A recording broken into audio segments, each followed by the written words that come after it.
All set. Hello, everyone, and welcome back to the New Middle East. I am here in lovely Tel Aviv. I have my co-host Paula, who is in the United Arab Emirates. Say hello, Paula. Hi, everyone. And we're here today to talk about more intercultural communications, doing business between Israel and the UAE. And we have a very, very special guest, Mr. Jonathan Ferziger, who was a journalist for 30 years for Bloomberg and UPI, and somehow went between Israel and the United Arab Emirates, Saudi Arabia. So tell us, Jonathan, first of all, about you and how you did that. And I understand there's a very new endeavor, very exciting, that's going to bridge between Israel, the UAE, and the US. Hello, Jonathan. Hi, Linda. Great to see you. So I'm in Jerusalem now, but I spent a fair amount of time in the UAE, in Dubai, Abu Dhabi, and in Saudi Arabia. Over the past 30 years, I was working for Bloomberg News. And interestingly, Bloomberg's Middle East hub was is in Dubai. So all this time that relations between Israel and the UAE were under the radar, I was ducking under the radar. And we would have an annual meeting where the journalists from Israel would get together with others, our colleagues from around the region, and we would fly to Jordan, which is a 15-minute flight, and then 3 hours to Dubai, and we'd all be together and come back. So that's what I was doing then. Now I'm working with the Atlantic Council. The Atlantic Council is a think tank in Washington, and we've put together a new initiative that's connected to the Abraham Accords. It's with two institutions in Tel Aviv, the Institute for National Security Studies at Tel Aviv University, and the Empire Policy Center in Abu Dhabi. And the idea is that we're going to be a hub of information for all three societies, countries, and try to bring this thing together from perspective of politics and business and culture and what have you. Amazing. You have the scoop here, guys. Okay. So, Jonathan, we would like to ask you, what are your top 1 or 2 tips for business people going back and forth, especially from Israel and the UAE, on doing business with each other? Differences that you've noticed in the culture that's important for people to know. Okay, so the first thing that is just inescapable, the impression that you get when you come out of the airport in Dubai is the heat, unbearable heat. You just don't see a lot of people outside, which explains why there aren't a lot of sidewalks in downtown Dubai. You take a lot of taxis, and you get into a lot of over air-conditioned spaces like hotels and offices, and the incredible shopping malls that they have there. But let me just give you 4 general principles in crossing between the very different Israeli and Emirati cultures. Number 1, in all things, tread carefully. This is all new, guys. Mhm. Number 2, formality and politeness protect you. Be careful. 3, jokes. Jokes are easily very careful when talking about politics. Other than that, relax and enjoy yourself.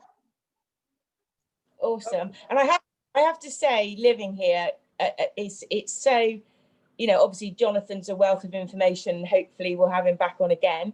But, to mention the heat, a few people have failed to do that yet. It is the biggest genuine shock I ever had when I very first came to Dubai, albeit years ago. When I stood off the plane and through the car park, I actually thought that there was a heater on in the car park. And when I stepped outside, it would change, but it doesn't. It is extreme heat, and you cannot walk in the summer. You cannot walk anywhere. It's dangerous. It is desert. Don't forget, they built this city in the middle of the desert. So yeah, some really interesting points from Jonathan, but that one is really important because it catches everybody out.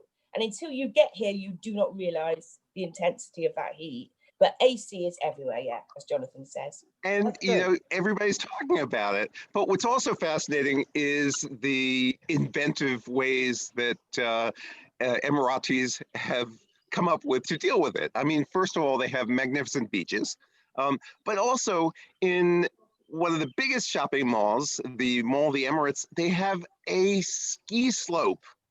They really have a ski slope with lift tickets, and you can get boots, parkas, and they're building another one. So it is really a different way to deal with the sun. That's amazing. And Definitely. we've talked about this, that I, as an Israeli, I knew very little about the United Arab Emirates. I don't know what it looks like. And when you describe it, it sounds amazing. You know, what they've done there, that it's so modern and built up. So I really look forward to seeing that. Are there any other special places that you've seen there, Jonathan, that shows this innovation and great building there? Well, it is a built landscape. I mean, you come into downtown Dubai, you see the Burj Khalifa tower, the biggest skyscraper in the world. You may have seen Tom Cruise hanging off the top of it. And everything is, you know, has a certain artificiality about it. On the other hand, you can also get out into the desert. And I think, Paula, where you live, there is a great element of nature to this country. And but you have to be careful about the heat. Yeah, absolutely. Okay. I think that's a good point to make as well. There is a balance. Yeah, Dubai is itself a constructed city of amazement, definitely. But you only have to drive 40 minutes and you are back 300 years almost. You know, I live in Ras Al Khaimah, it's a different emirate than Dubai. I live on the sea, which is fantastic, but there's wildlife everywhere, and camels and oryx and deer and foxes and sharks and dolphins. There is a stark contrast within less than an hour's drive that everybody should come and see, definitely. You could all come around to coffee. Amazing. Well, I do want to mention that even though Israel is so small, in the winter, there are a few weeks where you actually can go skiing on the Hermon mountain. And you Wow. can go scuba diving in the south in a lot. Yeah. An 8-hour drive, basically. Yeah. Difference. So we have it not quite on the scale that you've described, but we've got something here. Well, and Jonathan, here would they you- have something similar, but it's in the UAE, it's all contained in one mall. There is a Amazing. real mall culture. Amazing. So you have deep sea diving in the aquarium, and you Yeah. have a ski slope on the other side of the mall. Okay, I love malls, so I have decided, yes, I'm going to the United Arab Emirates. Thank you very much. Thank you, Just ask- Jonathan, for joining Can I- us. Paula, what would you like to say? Can I just ask Jonathan, what is this new think tank you've joined, and where can people access that information? Okay, so it actually is an old and venerable Washington institution called the Atlantic Council.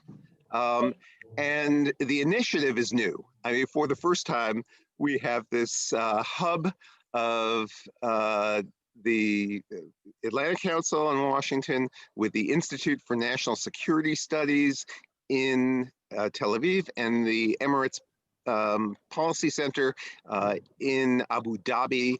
Together, we're going to be holding conferences, certainly online, and hopefully in a year, probably in line with the Dubai Expo, we're going to try to put together a three-way conference. Fantastic. Amazing. Okay, folks, so get in touch with Jonathan if you want more information about that. And if you have other questions about doing business between Israel and the United Arab Emirates, please feel free to contact us. Thank you so much for joining us, Jonathan. Goodbye, Paula. Thank you. We shall see you soon. See Great ya. being together. Thanks. Bye.